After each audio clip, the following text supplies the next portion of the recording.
Good morning, I hope you're having an absolutely fantastic day. Now, the previews for the new Owl City album, Cinematic, came out a few days ago. The album itself doesn't come out for another 7 months, so I'm not entirely sure why the previews have been released already. But anyway, I've been listening to them a few times over the last few days, and I thought I would give my thoughts and opinions on the previews and what I think the album will be like, and yeah, just talk a little bit about that. I've been a big Owl City fan since I was maybe 16, 17 years old, although I haven't really enjoyed much of what he's released for the last 4 or 5 years. Basically, everything after this record I didn't think was very good. Obviously, with the exception of his score projects, a few odd songs here and there, and the album Mr. Wolf is Dead by Colour Therapy, but I mean, we all know that that's Adam Young, right? So like many other people, I was really happy to find out that he was going to be releasing a new Owl City album with 18 tracks, no less. And I'm fairly sure that this is his first release for years that he's not been on a label for, so he's got total creative freedom, and this should be a really good thing. At least that's what I thought. And then the first single, All My Friends, was released, and I think the less said about that, the better. The one thing I will say about it, firstly, is that to anyone who thinks that if you're a real fan of anyone, you have to like everything that they release, that's total bullshit. And secondly, if you have to listen to a song multiple times for you to be able to find something to enjoy about it, it means you don't like it, and it's okay to admit that you don't like something, that's fine. Anyway, these previews have sort of restored my faith that this album is not only one that could potentially be very much worth listening to, but also could be something that I value quite a lot when it comes out. Obviously, I can't say too much about it, I've only heard like 30-second snippets from each song, but I think it could be quite good. Now, obviously, there's no reconciling with the artwork. That's a lost cause, just like try not to look at it too much. And I know that it's like an arty thing where each picture is a representation of a different song, and if you click on them on his website, it'll bring up a video of him talking about it, but like, it looks like someone downloaded Photoshop when they were 14 from the Pirate Bay and decided to become a graphic designer. I feel so mean saying stuff like this about an artist that I genuinely love and have loved for years of my life. It's just, I mean, the artwork for the album is marginally better than the artwork for All My Friends, which was of a similar quality to the music itself. Oh, I can't help it. I've been trying so hard to not make a video about this new Owl City music, and now that I've actually sat down to do it, all of this stuff is just coming out, so I apologise to anyone who's offended by me saying that. Let's just talk about the previews quickly. Fiji Water sounds really fun, really cool. It's obviously got all of the influences from his Oceanized style, which everyone is constantly telling him to go back to, which he must be so sick of hearing people say that. Bouncy, energetic, enjoyable. It sounds like it's probably going to be the perfect song to open this kind of new album with. 5th of July sounds really nice, like it's going to be a sort of gentle, slow, piano-based ballad. All My Friends sticks out like a sore thumb in the previews because, well, let's face it, it's not very good. House Wren sounded like it could be really nice until that infuriating whistle synth sound that he used on Verge came in. That really like annoyed me. Not All Heroes Wear Capes we've already heard. Montana sounds like it's going to be absolutely incredible. I am really looking forward to that track. It's big, epic, kind of orchestral, cinematic.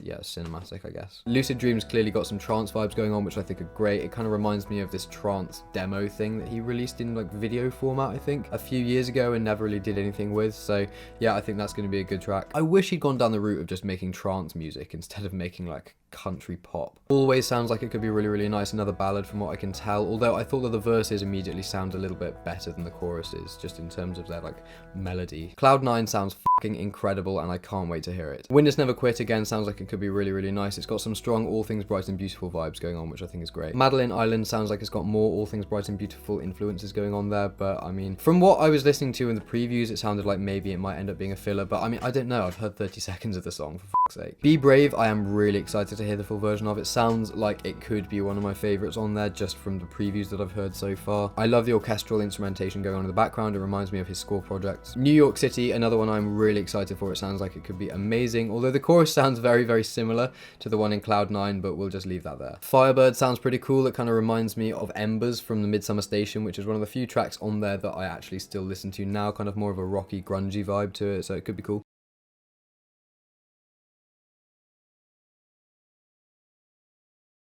All My Friends' alternative version sounds marginally better than the original, but to be honest, and this is just me, I don't like the song, and I don't think any number of alternative versions are gonna make me like the melodies or the whoa-whoa-whoas that he's put in there. I'm just not a fan. Montana alternative version should just be on this. I mean, it's a Sky Sailing song, and it sounds absolutely beautiful, and I honestly think already that that's probably going to be my favourite track on the whole record. I can't wait to hear that. It's going to be awesome. And the alternative version of Firebird sounds like it's going to be really good as well. In general, after listening to the preview several times, I feel that this album has the potential to be a really, really good one. But there was one thing that I noticed when I was listening to the previews, and it's not necessarily a negative thing. It's something that I've mentioned before when I've spoken about Owl City, and it gave me a kind of weird sense of satisfaction to kind of have that view that I was holding validated with the release of these previews. For those of you who watched my Owl City Where Did the Magic Go video that I made a while ago, in that there's a brief section where I talk about a specific melody that he uses in loads and loads of his music, and I talk a little bit about it and I make this really, really crappy mock-up Owl City riff thing. Well, after listening carefully to the previews, I can confirm that out of the 18 tracks on there,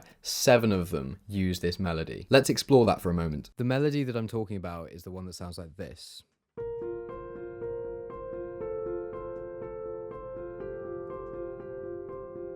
Or if you wanted it to be a bit more like Owl City, you could just chuck it on a synth with like a ping pong delay, and then it would sound like...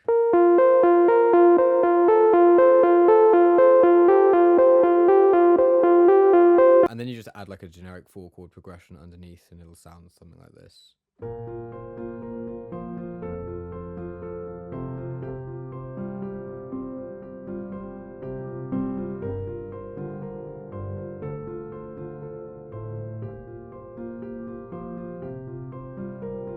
Now, the first song you hear this in is House Wren. It's kind of subtle, but if you listen closely, you can hear that it's definitely there. So that's the first one. Second one, Winners Never Quit. This is like a super obvious example. Just like have a listen to it. I might take my time, 'cause I find the fable had it right. Slow and steady wins the race.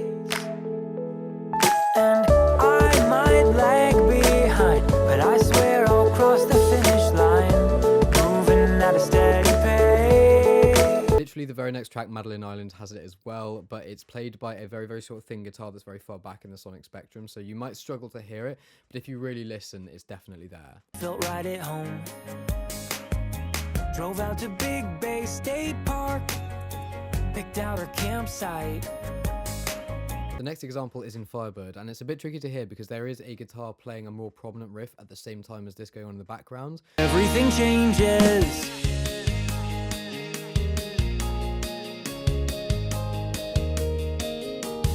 Here it is again in the alternative version of All My Friends. It's just dotted instead of being straight. Another day, another chance. We got our card and we're going to the dance. We're gonna stay. And then it appears in the alternative version of Montana again, quite obviously, but I'm really not fussed about it because it's such a good sounding song. Get lost in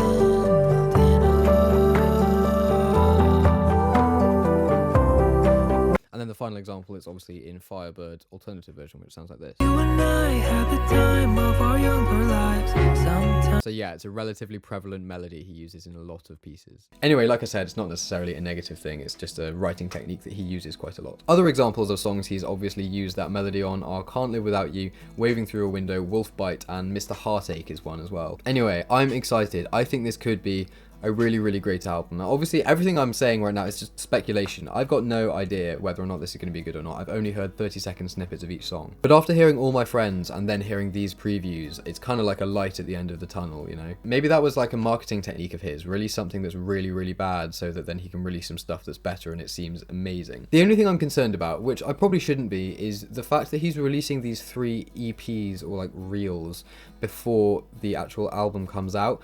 And I kind of get what he's doing, and it's an 18-track album, so, you know, there's a lot of music on there. But I would prefer for him to just not release half the album before the album comes out. I would rather wait a bit longer and then just get it all at once. Like, the exact same thing happened with Mobile Orchestra. We'd already heard about 40% of the album before it came out. And with Midsummer Station as well, he released the Shooting Star EP, which had 4 tracks from the album on it. Just release like 2 singles and then release the album. Like I said, I can't really complain about that because even after releasing 3 EPs, there'll still be 9 tracks on there. So I'm kind of looking forward to that. I think it could be a really, really great album. Will it be as good as All Things Bright and Beautiful and Ocean Eyes?